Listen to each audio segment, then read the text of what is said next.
is of course on the neighboring Bangladesh. Yesterday we have seen the developments, we have seen how the Prime Minister Sheikh Hasina, she had to fled the country. The country is currently in political turmoil. She is in India and she may go to some other country as well. First of all, how do you see the current situation and this all unfolding scenario?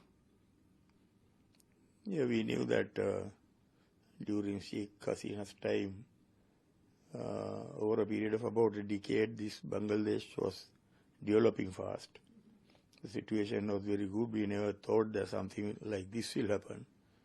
In fact, when our country was facing difficulties, as India was helping us in very large way, but even Bangladesh, they had given us $200 million immediately, and they were trying to help us the way as much as they can. And Bangladesh, and being a SAARC country, a SAARC member, we have had basically very good relationship with Bangladesh. We had no issues. I don't think there were any issues with Bangladesh in the region. But unfortunately, over this incident, during last 1 month, we saw the students' protest taking place. The way they were handling the student protest was, I think, not very advisable. The way they were handling it, I think it was not the best way to handle it. So it finally got aggravated. Last week we saw the situation of it was volatile. It was a predicament in the country. So finally, I think the situation got out of hand. The police couldn't control because there were a lot of shooting taking place. Now, we had a similar situation in our country 2 years ago. But our armed forces and police, they were very careful not to open fire at the protesters. So here, I think the mistake they made was they started shooting in all directions and a lot of people are dying. Finally, the police had to give up. Police were also exhausted at some stage. Most probably when it came to army had to take over because there was no other way out. Army most probably would have advised the Prime Minister to keep off. Army didn't want to shoot at the people.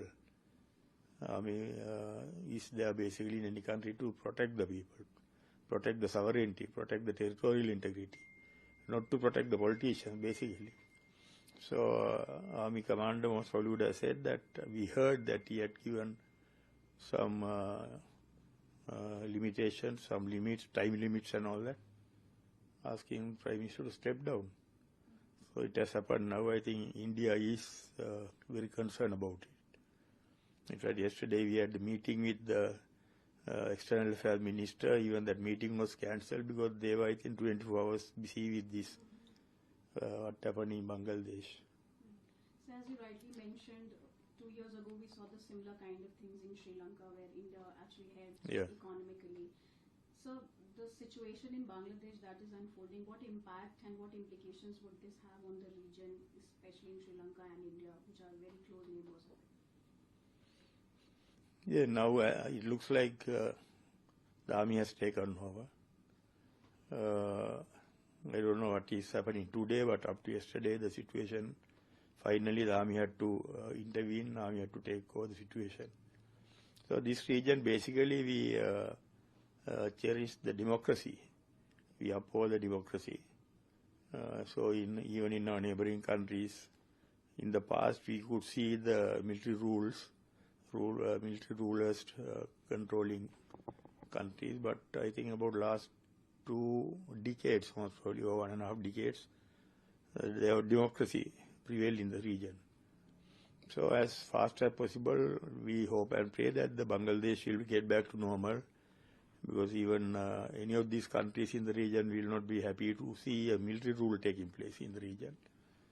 So democracy has to come. The people must be, people's grievances must be taken care of, and the normalcy has to come in. That is what we expect.